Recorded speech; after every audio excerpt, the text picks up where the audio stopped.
ನಮಸ್ಕಾರ ವಿದ್ಯಾರ್ಥಿಗಳೇ, ಸ್ಪರ್ಧಾ ವಿನಯ ಎಜುಕೇಟರ್ ನ್ಯೂಸ್ ಪೇಪರ್ ಅನಾಲಿಸಿಸ್ ತರಗತಿಗೆ ನಿಮ್ಗೆಲ್ಲರಿಗೂ ಆತ್ಮೀಯ ಸ್ವಾಗತ. ಇವತ್ತು ನಾವು ಯುಪಿಎಸ್ಸಿ ಮತ್ತು ಕೆಪಿಎಸ್ಸಿ ಜನರಲ್ ಸ್ಟಡೀಸ್ ಪೇಪರ್ 3ಕ್ಕೆ ತುಂಬಾ ಉಪಯುಕ್ತವಾದ ಒಂದು ಅದ್ಭುತವಾದ ವಿಷಯವನ್ನ ಚರ್ಚೆ ಮಾಡಲಿದ್ದೇವೆ. ಅದೇ ಆಧುನಿಕ ಡ್ರೋನ್ ಯುದ್ಧದ ಹಿಂದಿನ ಅಸಲಿ ಕಥೆ. ಬನ್ನಿ, ತಡಮಾಡದೆ ನೇರವಾದಿ ವಿಷಯಕ್ಕೆ ಹೋಗೋಣ. ಇವತ್ತಿನ ನಮ್ಮ ಈ ವಿಶ್ಲೇಷಣೆಯಲ್ಲಿ ನಾವು ಮುಖ್ಯವಾಗಿ 6 ಅಂಶಗಳನ್ನು ಕವರ್ ಮಾಡ್ತಾ ಇದ್ದೀವಿ.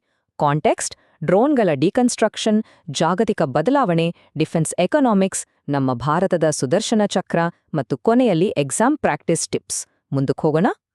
ನಾವು ಇವತ್ತು ಚರ್ಚೆ ಮಾಡುತ್ತಿರೋದು ದಿ ಹಿಂದೂ ಪತ್ರಿಕೆಯಲ್ಲಿ ಬಂದಿರೋ ಒಂದು ಅತ್ಯುತ್ತಮವಾದ ಸಂಪಾದಕೀಯ. ನಿವೃತ್ತ air vice marshal Manmohan Bahadur ಅವರು ಇದನ್ನ ಬರೆದಿದ್ದಾರೆ. ಇತ್ತೀಚೆಗೆ ಭಾರತ ಮತ್ತು ಪಾಕಿಸ್ತಾನದ ನಡುವೆ ನಡೆದ ಆಪರೇಷನ್ ಸಿಂಧೂರ್ ಬಗ್ಗೆ ಕೇಳಿರ್ತಿರಲ್ವಾ? ಆ ಹಿನ್ನೆಲೆಯಲ್ಲಿ ಈ ಡ್ರೋನ್ ತಂತ್ರಜ್ಞಾನದ ನೈಜ ಚಿತ್ರಣವನ್ನ ಅವರು ತುಂಬಾ ನ್ಯೂಟ್ರಲ್ ಆಗಿ ವಿವರಿಸಿದ್ದಾರೆ. ಎಕ್ಸಾಮ್ ದೃಷ್ಟಿಯಿಂದ ಇದನ್ನ ಅರ್ಥ ಮಾಡ್ಕೊಳ್ಳೋದು ನಮಗೆ ಬಹಳ ಮುಖ್ಯ. ವಿಭಾಗ 1, ಡಿಕನ್ಸ್ಟ್ರಕ್ಟಿಂಗ್ ಡ್ರೋನ್ಸ್ ಅಂದ್ರೆ ಡ್ರೋನ್ಗಳ ಬಗ್ಗೆ ಇರೋ ಭ್ರಮೆ ಮತ್ತು ವಾಸ್ತವ ಏನು ಅಂತ ನೋಡೋಣ. ಈಗ ಎಲ್ಲೆಡೆ ಡ್ರೋನ್ಗಳದ್ದೇ ಸುತ್ತಿ, ಹೌದಲ್ವಾ? ಇವುಗಳನ್ನ ಸೋಲ್ಸೋಕೆ ಆಗೋದೇ ಇಲ್ಲ ಅನ್ನೋ ರೇಂಜ್ಗೆ ಹೈಪ್ ಕ್ರಿಯೇಟ್ ಆಗಿದೆ. ಯಾಕೆ ಹೊತ್ತಾ? ಮೊದಲನೇದಾಗಿ ಇವುಗಳ ಸಣ್ಣ ಗಾತ್ರ ರೇಡಾರ್ ಕಣ್ಣಿಗೂ ಬೀಳಲ್ಲ. ಎರಡನೇದು, ಫೈಟೋಜೆಟ್ಗಳಿಗೆ ಹೋಲ್ಸಿದ್ರೆ ಇವುಗಳ ಖರ್ಚು ತೀರಾ ಕಡಿಮೆ, ಆಲ್ಮೋಸ್ಟ್ ನಗಣ್ಯ ಅಂತಾನೆ ಹೇಳ್ಬೋದು. ಮೂರನೇದು ಮತ್ತು ಅತಿ ಮುಖ್ಯವಾದ ಪಾಯಿಂಟ್ ಅಂದ್ರೆ ಇದನ್ನ ಆಪರೇಟ್ ಮಾಡೋ ಯೋಧರಿಗೆ ಯಾವುದೇ ಪ್ರಾಣಾಪಾಯ ಇರಲ್ಲ. ಇತ್ತೀಚೆಗೆ ಹೆಜ್ಬೋಲಾ ಸಂಘಟನೆ ಇಸ್ರೇಲ್ ವಿರುದ್ಧ ಫಸ್ಟ್ ಪರ್ಸನ್ ವ್ಯೂ ಅಂದ್ರೆ FPV ಡ್ರೋನ್ಗಳನ್ನ ಬಳಸಿದ್ದು ಈ ಹೈಪ್ಗೆ ಇನ್ನಷ್ಟು ಕಾರಣವಾಯಿತು. ಆದರೆ ಇಲ್ಲಿ ನಾವೊಂದು ಬಹಳ ಮುಖ್ಯವಾದ ಕಾನ್ಸೆಪ್ಟ್ ಅರ್ಥ ಮಾಡ್ಕೋಬೇಕು. ಮೇನ್ಸ್ ಪರೀಕ್ಷೆಯಲ್ಲಿ ಬರೆಯೋಕೆ ಇದೊಳ್ಳೆ ಪಾಯಿಂಟ್. ಲೇಖಕರು ಏನಂತಾರೆ ಅಂದ್ರೆ, ಈ ಡ್ರೋನ್ಗಳು ಕೇವಲ ಎವಲ್ಯೂಷನರಿ ಅಂದ್ರೆ ವಿಕಸನೀಯ ಅಸ್ತ್ರಗಳೇ ಹೊರತು ರೆವಲ್ಯೂಷನರಿ ಅಂದ್ರೆ ಕ್ರಾಂತಿಕಾರಿಯಲ್ಲ. ಅಂದ್ರೆ ಆಲ್ರೆಡಿ ಇರೋ ವಾಯುಯಾನ ಕ್ಷೇತ್ರದ ಶಕ್ತಿಯನ್ನ ಇವು ಇನ್ನಷ್ಟು ಹೆಚ್ಚಿಸ್ತವೆ ಹೊರತು ಯುದ್ಧಭೂಮಿಯಲ್ಲಿ ಸಂಪೂರ್ಣವಾಗಿ ಒಂದು ಹೊಸ ಡೊಮೇನನ್ನೇನು ಕ್ರಿಯೇಟ್ ಮಾಡ್ತಾ ಇಲ್ಲ. ಇದನ್ನ ಅರ್ಥ ಮಾಡ್ಕೊಳ್ಳೋಕೆ ಒಂದು ಸಿಂಪಲ್ ಉದಾಹರಣೆ ತಗೊಳ್ಳೋಣ. ಏರ್ ಲಿಟ್ಟೋರಲ್ ಅಥವಾ ಕಿರಿದಾದ ವಾಯುಮಂಡಲ ಅನ್ನೋ ಪದವನ್ನ ಸಮುದ್ರದ ಆಳವಿಲ್ಲದ ದಡಕ್ಕೆ ಹೋಲಿಸ್ಕೊಡ್ದು. ಈಗ ನೋಡಿ, ದೊಡ್ಡ ದೊಡ್ಡ ಹಡಗುಗಳು ಆಳವಾದ ಸಮುದ್ರದಲ್ಲಿ ಹೋದ್ರೆ ಸಣ್ಣ ಪುಟ್ಟ ದೋಣಿಗಳು ದಡದತ್ರ ಓಡಾಡ್ತವೆ ಅಲ್ವಾ? ಅದೇ ರೀತಿ ಯುದ್ಧ ವಿಮಾನಗಳು ಆಕಾಶದ ಎತ್ತರದಲ್ಲಿ ಹಾರಿದ್ರೆ ಈ ಡ್ರೋನ್ಗಳು ಆಳವಿಲ್ಲದ ಕಡಲ ತೀರದಂತೆ ಇರೋ ಈ ಕೆಳಮಟ್ಟದ ವಾಯುಮಂಡಲದಲ್ಲಿ ಮಾತ್ರ ಆಪರೇಟ್ ಆಗ್ತವ. ಅಷ್ಟೇ ಸಿಂಪಲ್. ವಿಭಾಗ 2, ಗ್ಲೋಬಲ್ ಸ್ಟ್ರಾಟಜಿಕ್ ಶಿಫ್ಟ್ಸ್ ಮತ್ತು ಭೌಗೋಳಿಕತೆ.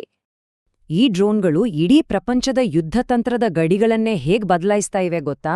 ಇದಕ್ಕೆ ಬೆಸ್ಟ್ ಎಕ್ಸಾಂಪಲ್ ಉಕ್ರೇನ್ನ ಆಪರೇಷನ್ ಸ್ಪೈಡರ್ಸ್ ವೆಬ್. ಅವ್ರೇನ್ ಮಾಡಿದ್ರು ಅಂದ್ರೆ, ನಾರ್ಮಲ್ ಕಂಟೈನರ್ಗಳ ಒಳಗೆ ಈ ಡ್ರೋನ್ಗಳನ್ನ ಬಚ್ಚಿಟ್ಟು ರಷ್ಯಾದ ಒಳಭಾಗದಲ್ಲೇ ದಾಳಿ ಮಾಡ್ಬಿಟ್ರು. ಇದರ ಅರ್ಥ ಏನು?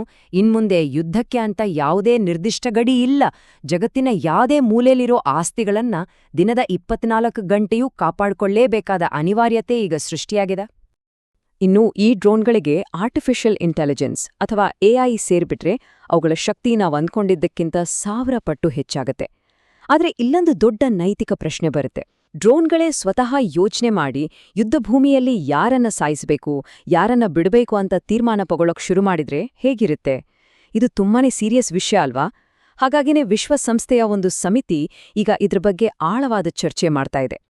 ವಿಭಾಗ 3, ಕೌಂಟರ್ ಡ್ರೋನ್ ಸ್ಟ್ರಾಟಜಿ ಮತ್ತು ಡಿಫೆನ್ಸ್ ಎಕನಾಮಿಕ್ಸ್.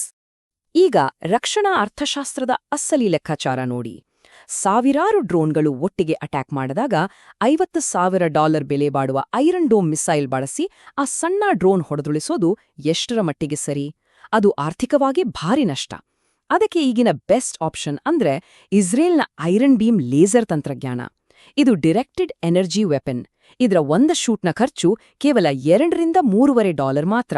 ನೋಡಿ, ಇದು ನಮ್ಮ ರಕ್ಷಣಾ ಬಜೆಟ್ಗೆ ಹೇಳಿ ಮಾಡಿಸಿದಂತಿದೆ. ವಿದ್ಯಾರ್ಥಿಗಳೇ, ನೀವು ಬಸ್ ಅಥವಾ ಟ್ರೈನ್ನಲ್ಲಿ ಟ್ರಾವೆಲ್ ಮಾಡುವಾಗ ಕ್ವಿಕ್ ಆಗಿ ರಿವಿಷನ್ ಮಾಡಕ್ಕೆ ಅಂತಾನೆ ಈ ಒಂದು ಟೇಬಲ್ ಕೊಟ್ಟಿದ್ದೀವಿ ನೋಡಿ. ಪ್ರಪಂಚದಾದ್ಯಂತ ಏನೇನ್ ನಡೀತಿದೆ ಅಂತ ಒಮ್ಮೆ ಕಣ್ಣಾಡ್ಸಿ. ಯುರೋಪಿಯನ್ ಯೂನಿಯನ್ ಡ್ರೋನ್ ವಾಲ್ ಮಾಡ್ತಿದೆ, America space based golden dome ಮಾಡ್ತಿದೆ, ಹಾಗೆ ನಮ್ಮ ಭಾರತದ ಹೆಮ್ಮೆಯ ಪ್ರಾಜೆಕ್ಟ್ ಸುದರ್ಶನ ಚಕ್ರ. ಮ್ಯಾಚ್ ದ ಫಾಲೋಯಿಂಗ್ ಕ್ವೆಶ್ಚನ್ಸ್ ಬಂದ್ರೆ ಈ ಟೇಬಲ್ ನಿಮ್ಗೆ ಪಕ್ಕಾ ಹೆಲ್ಪ್ ಆಗತ್ತೆ. ವಿಭಾಗ 4, ನಮ್ಮ ಭಾರತದ ಸುದರ್ಶನ ಚಕ್ರ ಪ್ರಾಜೆಕ್ಟ್. ನಮ್ಮ ನ್ಯಾಷನಲ್ ಪಾಲಿಸಿ ಕಡೆ ಬರೋದಾದ್ರೆ ಭಾರತ ಕೂಡ ಸುಮ್ನೆ ಕೂತಿಲ್ಲ. ಭವಿಷ್ಯದ ಯುದ್ಧಗಳಿಗಾಗಿ ಒಂದು ದೊಡ್ಡ ರಕ್ಷಣಾ ಜಾಲವನ್ನೇ ರೆಡಿ ಮಾಡ್ತಿದೆ. ಅದೇ ನಮ್ಮ ಸುದರ್ಶನ ಚಕ್ರ. ಇದು 2035ರ ವೇಳೆಗೆ ಕಂಪ್ಲೀಟ್ ಆಗೋ ಟಾರ್ಗೆಟ್ ಇಟ್ಕೊಂಡಿರೋ ಭೂಮಿ ಮತ್ತು ಸ್ಪೇಸ್ ಎರಡೂ ಕಡೆ ಕೆಲಸ ಮಾಡೋ ಮಲ್ಟಿ ಲೇಯರ್ಡ್ ಡಿಫೆನ್ಸ್ ಸಿಸ್ಟಮ್. ಆದ್ರೆ ಇದು ಹಂತವಾಗಿ ಜಾರಿಗೆ ಬರಬೇಕಾಗಿರೋದ್ರಿಂದ ಸೆಂಟ್ರಲ್ ಗವರ್ನಮೆಂಟಿಂದ ಕಮಿಟೆಡ್ ಆದ ದೊಡ್ಡ ಮಟ್ಟದ ಫಂಡಿಂಗ್ ಈಗಿಂದನೇ ಬೇಕಾಗಿದೆ. ವಿಭಾಗ 5 ಎಕ್ಸಾಮ್ ರೆಡಿನೆಸ್ ಮತ್ತು ಮೇನ್ಸ್ ಪರೀಕ್ಷೆಯ ಟಿಪ್ಸ್. ಓದಿದ್ದನ್ನ ಪರೀಕ್ಷೆಯಲ್ಲಿ ಹೇಗ್ ಬರೆಯೋದು ಅನ್ನೋದೇ ಅಸಲಿ ಚಾಲೆಂಜ್ ಅಲ್ವಾ? ನೀವೇನಾದ್ರೂ ಮೇನ್ಸ್ ಆನ್ಸರ್ ಬರೀತಾ ಇದ್ರೆ ಈ step by step format follow ಮಾಡಿ. ಇಂಟ್ರೊಡಕ್ಷನ್ನಲ್ಲಿ ಆಪರೇಷನ್ ಸಿಂಧೂರ್ ಬಗ್ಗೆ ಬರೀರಿ, ಬಾಡಿಯಲ್ಲಿ ಏರ್ ಲಿಟೋರಲ್ ಕಾನ್ಸೆಪ್ಟ್ ಮತ್ತೆ ಇವಲ್ಯೂಷನರಿ ಡಾಕ್ಟ್ರಿನ್ ಎಕ್ಸ್ಪ್ಲೇನ್ ಮಾಡಿ. ಆಮೇಲೆ ಡಿಫೆನ್ಸ್ ಎಕನಾಮಿಕ್ಸ್ ಅಂದ್ರೆ ಆ ಲೇಸರ್ ಮತ್ತೆ ಮಿಸೈಲ್ ಕಾಸ್ಟ್ ಬಗ್ಗೆ ಬರ್ದು ಫೈನಲ್ ಆಗಿ ವೇ ಫಾರ್ವರ್ಡ್ನಲ್ಲಿ ನಮ್ಮ ಸುದರ್ಶನ ಚಕ್ರದ ಬಗ್ಗೆ ಬರ್ದು ಕನ್ಕ್ಲೂಡ್ ಮಾಡಿ. ಎಕ್ಸಾಮಿನರ್ಗೆ ನಿಮ್ಮ ಸಬ್ಜೆಕ್ಟ್ ಡೆಪ್ತ್ ನೋಡಿ ಖಂಡಿತ ಇಂಪ್ರೆಸ್ ಆಗ್ತಾರೆ. ಸರಿ, ಇಷ್ಟೊತ್ತು ಕೇಳಿದ್ದನ್ನ ಒಂದ್ಸಾರಿ ಟೆಸ್ಟ್ ಮಾಡೋಣ ಬನ್ನಿ. ಇದೊಂದು quick active recall mock MCQ. ಸಂಕೀರ್ಣವಾದ ಡ್ರೋನ್ ಅಟ್ಯಾಕ್ಗಳಿಂದ ಭಾರತದ ವಾಯುಪ್ರದೇಶವನ್ನು ರಕ್ಷಿಸಲು 2035ರ ವೇಳೆಗೆ ಸಿದ್ಧವಾಗುತ್ತಿರುವ ಕಾರ್ಯತಂತ್ರ ಯಾವುದು? Option A golden dome, B Sudarshana Chakra, C drone wall, D operation spiders web. ಫಟಾಫಟ್ ಅಂತ ಸರಿಯಾದ ಉತ್ತರ ಗೆಸ್ ಮಾಡಿ ನೋಡೋಣ. ನೀವು ಗೆಸ್ ಮಾಡಿದ ಉತ್ತರ ಆಪ್ಷನ್ ಬಿ ಸುದರ್ಶನ ಚಕ್ರ ಆಗಿದ್ರೆ ಎಕ್ಸಲೆಂಟ್, ನಿಮ್ಮ ಪ್ರಿಪರೇಷನ್ಸ್ ಸರಿಯಾದ ಟ್ರ್ಯಾಕ್ನಲ್ಲಿದೆ ಅಂತ ಅರ್ಥ. ಇದು ನಮ್ಮ ದೇಶವನ್ನ ರಕ್ಷಿಸಲಿರುವ ಅತ್ಯಾಧುನಿಕ ಲ್ಯಾಂಡ್ ಮತ್ತು ಸ್ಪೇಸ್ ಬೇಸ್ಡ್ ಡಿಫೆನ್ಸ್ ಸಿಸ್ಟಮ್ ಅಂತ ಮರಿಬೇಡಿ. ಕ್ಲಾಸ್ ಮುಗಿಸೋಕು ಮುಂಚೆ ಸ್ಪರ್ಧಾವಿನಯ ಎಜುಕೇಟರ್ ಕಡೆಯಿಂದ ನಿಮಗೊಂದು ಮೋಟಿವೇಶನಲ್ ಕೋಟ್. ನಿರಂತರವಾದ ಮತ್ತು ಶಿಸ್ತಿನಿಂದ ಕೂಡಿದ ವಿಶ್ಲೇಷಣೆ ಮಾತ್ರ ಪರೀಕ್ಷೆಯ ಯಶಸ್ಸಿಗೆ ಭದ್ರ ಬುನಾದಿ ನಿರ್ಮಿಸುತ್ತದೆ.